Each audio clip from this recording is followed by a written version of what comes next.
Welcome back, gamers, to Top 10 Gaming. I'm your squad leader, Johnny Rogers, and if you happen to be new here, we post daily content on all things gaming, so if you're down with that, then I got 2 words for you: tap subscribe.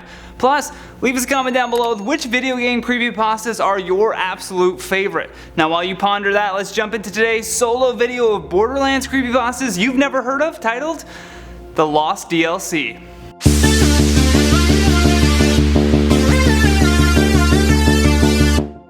The following story is based on a creepypasta written by a user named Rain the Elemental. The protagonist starts by saying that as a kid they loved watching their older brothers play Borderlands. Their parents never allowed them to play because they believed they were just too young for RPG shooter games. Several years later, they were out garage sale hopping with their dad when they stumbled upon a house that looked as though they were selling everything they owned. At first glance, you'd think the entire contents of the home were on the front lawn. Amongst the clutter and tucked underneath the table was a cardboard box simply labeled video games. His eyes lit up as he rushed over to see what hidden treasures were awaiting him in this box. Lo and behold, he found a used Xbox 360 surrounded by games like Minecraft, GTA, Call of Duty, Halo, and at the bottom was Borderlands. Now, beaming with excitement at the possibility of finally being able to play Borderlands, he pleaded with his dad to buy it for him. Begrudgingly, his father asked the owner of the home how much each of the items in the box cost. The man seemed terrified that the boy's father had even found the box for some reason. With a nervous and shaky voice, he squeaked out $2 for the Xbox. The father and son looked at each other with utter confusion. They wondered why he was willing to let it go for so little. I mean, less than the price of a coffee. Nonetheless, they agreed to the price, hoping their looks of confusion wouldn't sway the man to raise the price of the gently used console. The protagonist was still locked in on the Borderlands game though, and wanted to make sure he at least got that. He held up the game and asked, "Excuse me, sir, how much is Borderlands?" The man quickly stuttered, "It's free," and then proceeded to run into his home.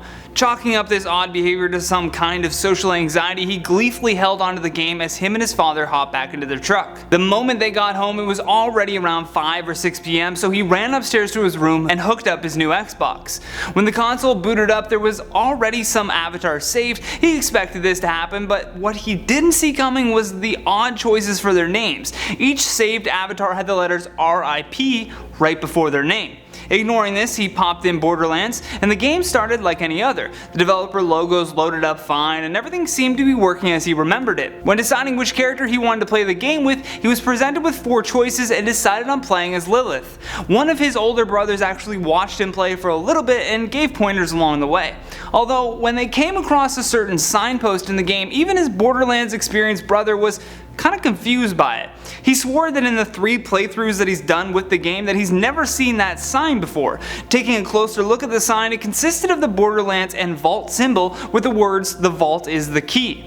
To add to their growing fears and suspicion, these words were sloppily written in blood. Eventually his brother had left and he shrugged it off as perhaps a new update to the game. Oddly enough though, creepy things continued happening. The NPCs in the game all had blank white eyes and everything felt as if it was kind of glitching out. But still, he racked his brain as to why this was affecting just the NPC's eyes. However, the game must go on, so he pushed past all of these red flags and continued playing. This sign that read "The Vault is the key" though, continued to pop up everywhere he went. Even after beating the game, this signpost popped up and wouldn't allow him to close it. The screen was now just locked in on those words.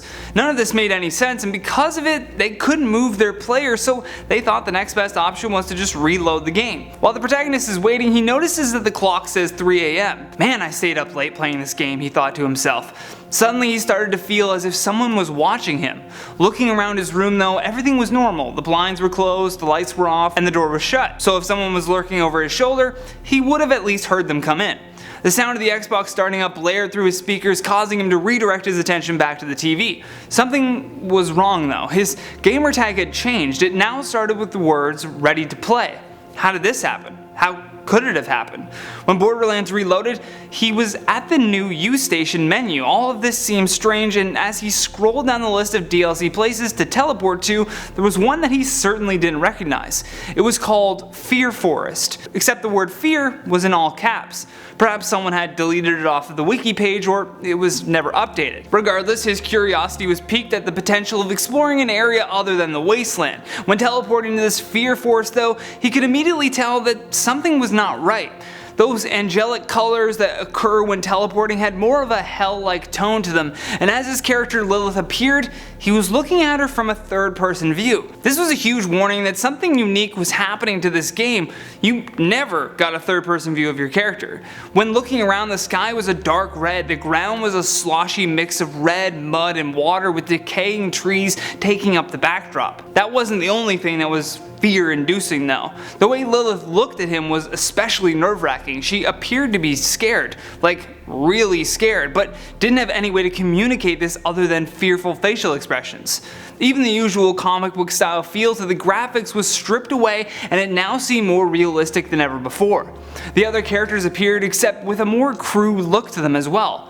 Mordecai, Roland, and Brick are now standing behind Lilith, and then the words "run" appeared on the screen, written in the same bloody text as that signpost. With the camera still facing Lilith, he moved the analog stick to run as the other characters fell and were pulled into the dark forest by some mysterious entity. He pressed on, having her run from this nightmare as her face seemed to be frozen with terror. Out of the shadows behind her appeared to be a demented version of Mordecai. Suddenly, Lilith stopped on her own and began shooting at her cursed friend, who was already barely holding himself together. He watched in horror as Lilith took shots at Mordecai, blasting his legs off with her gun. Still, he persisted, now with just his top half crawling towards her. In his dying words and in the most demonic voice possible, he blurted out, "The vault is the key." The sound of his voice rang through the protagonist's ears, but it didn't sound like it was coming from the TV. It sounded like it was coming from behind him. Again, quickly glancing around the room, there was nothing, just pure darkness. When he turned back to the TV screen, Lilith was being brutally murdered. The amount of realism almost made him sick. He tried to turn off his Xbox, but it did nothing. The words "You're next" floated onto the screen. He ripped out the power cord from the wall, calling an end to all of this insanity, and decided that he was just overtired and needed a good night's sleep. While in a deep sleep, he found himself in the Fear Forest. He was floating though, and could hear faint screams in the distance. Traveling towards the cries for help, he could see Mordecai killing Lilith. Things took a turn for the worse though when Mordecai stopped what he was doing and turned his head towards the protagonist and shouted, "You're next."